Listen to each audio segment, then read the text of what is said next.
Hello friends. So this is the third lecture from the series of the news analysis that we are going to discuss here about, and same pattern we are following regarding the question answer pattern. Okay. So the question is regarding what is the section 144 of the CRPC, and some of the explanation is given here and the context is also given here.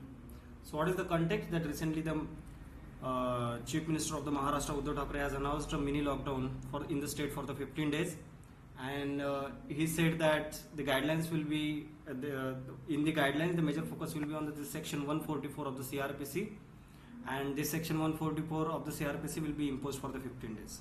So that's why we are going to talk about this section 144. So the explanation given here it is what is actually this section 144. So section 144 of the Criminal Procedure Code is the frequency used to prohibit the assemblies of 4 and more individuals. That's important thing. It prohibits the assemblies of the 4 or more individual, and also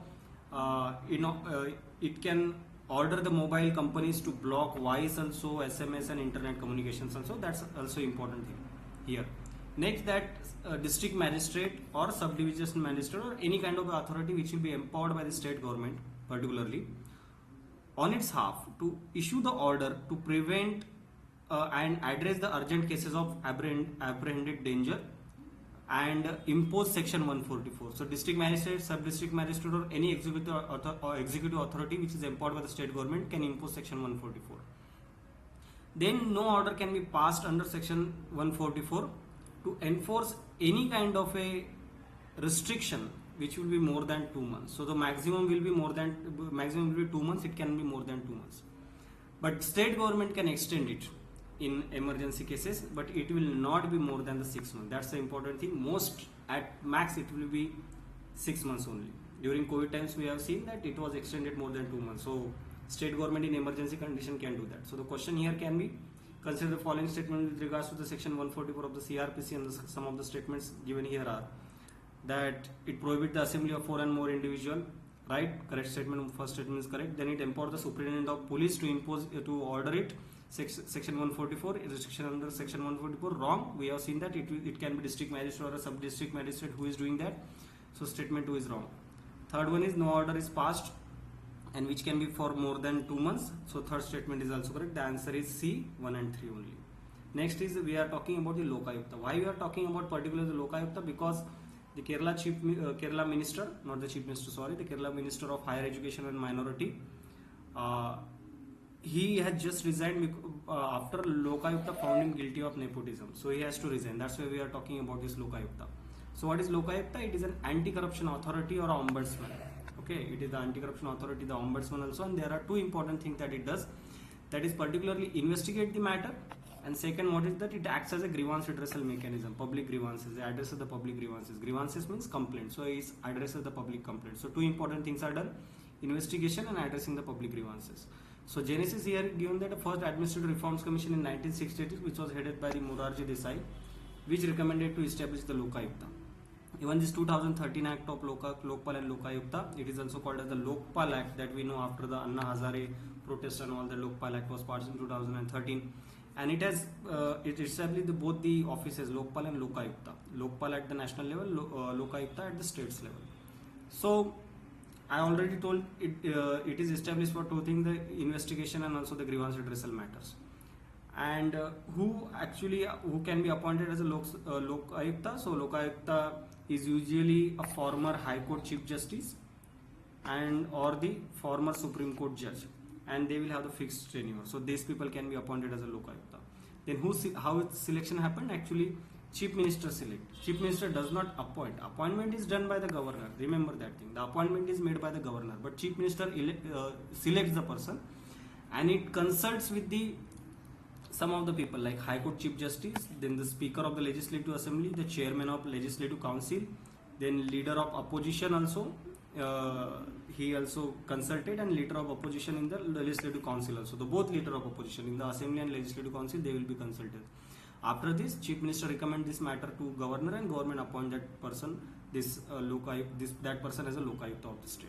Once appointed, he cannot be dismissed and transferred, and only can be removed by impeachment motion only in the state assembly. That's the provision given to secure his office. So the options here are that the collegium of to select the Lokayukta consists of following members, and the list is given. and the answer is D here, 134. Chief Minister, Chief Justice of High Court, and Leader of Opposition in the Legislative Assembly. The second option, Home Minister, he was not there, and the eminent jurist option was also not there. So option will be 134. So D is the answer. Next is about the Archaeological Survey of India. So why we are talking about Archaeological Survey? Because this Allahabad High Court has directed Archaeological Survey of India to conduct the physical survey of Gyanvapi Mosque in the Varanasi. So Gyanvapi Mosque in the news recently. The history is actually not known, and that's why ASI has been given to find out the history.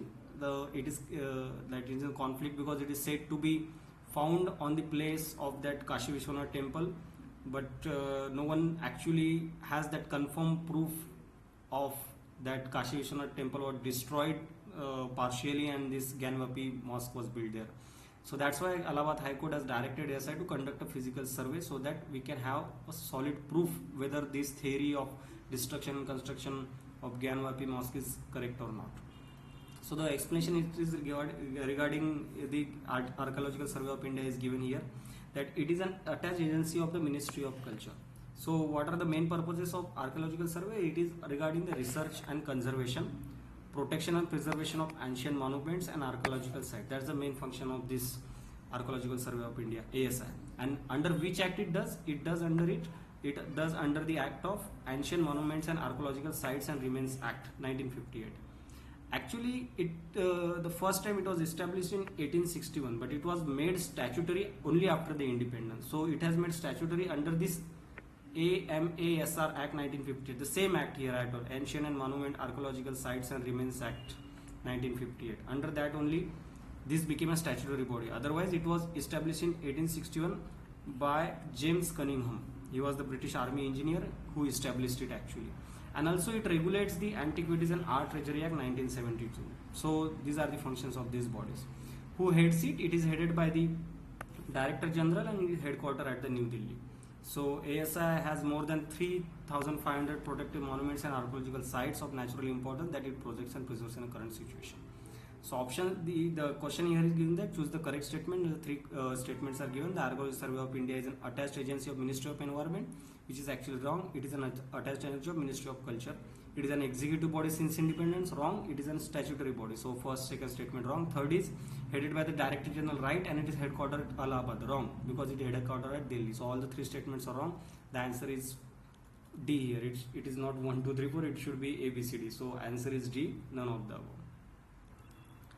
So next we are talking about the El Nino and La Nina. Why we are talking about this El Nino and La Nina particularly? Because this Skymet weather, it is a private agency, said that there will be normal around a normal average rainfall will be there this year, and it said that the El Nino, which actually harms the Indian monsoon, is actually low, and currently Pacific is in La Nina mode. So La Nina is actually good because it gives more rain.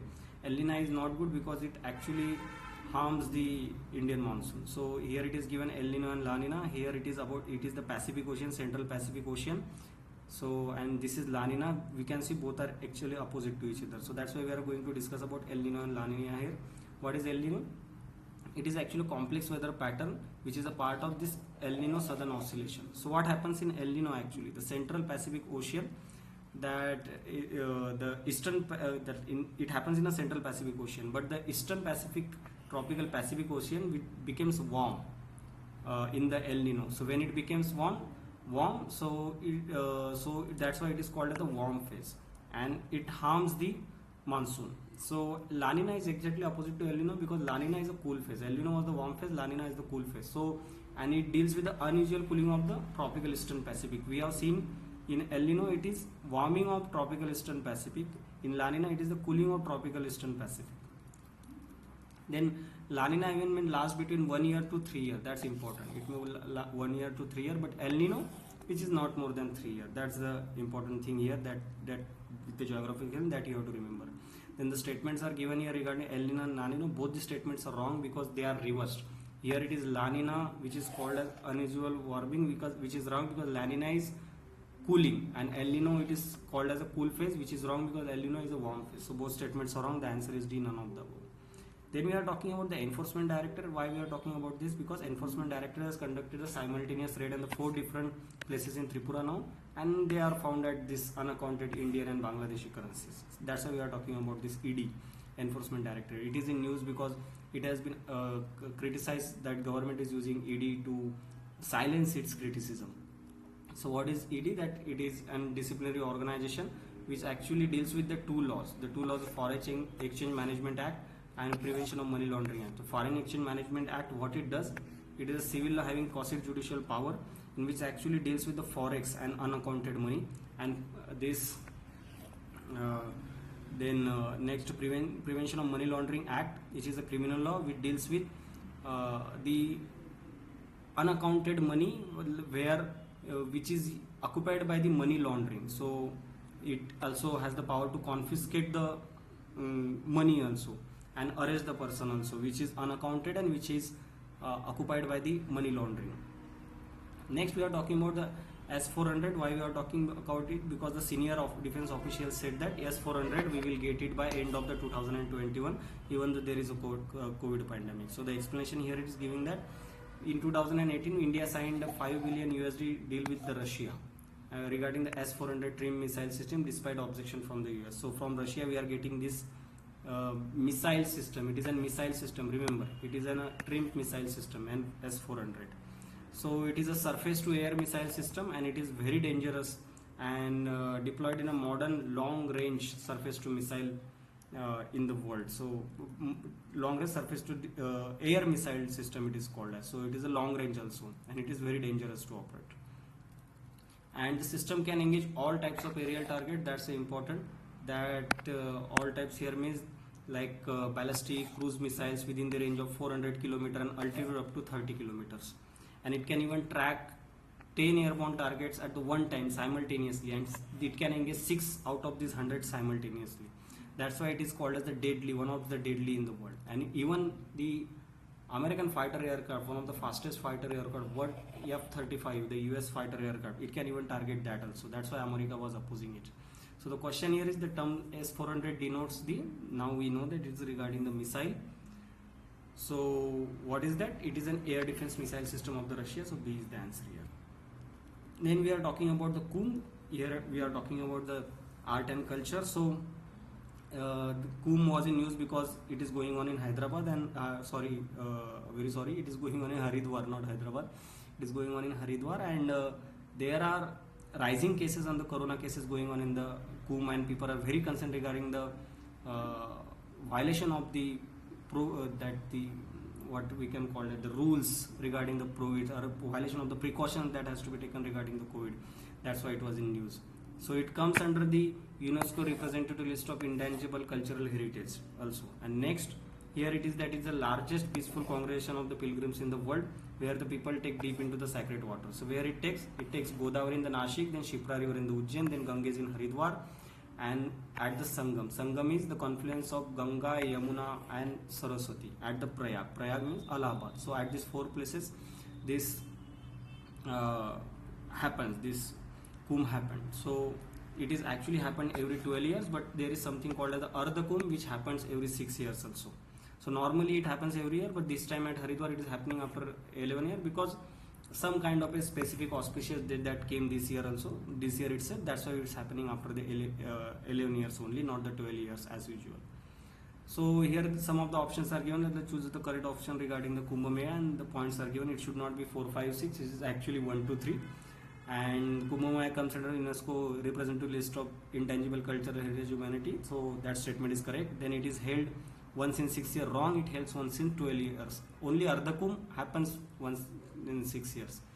Then it takes place Nashik, Ujjain, Haridwar and Prayag. Right. So first and third statement is correct. The answer is A, 1 and 3.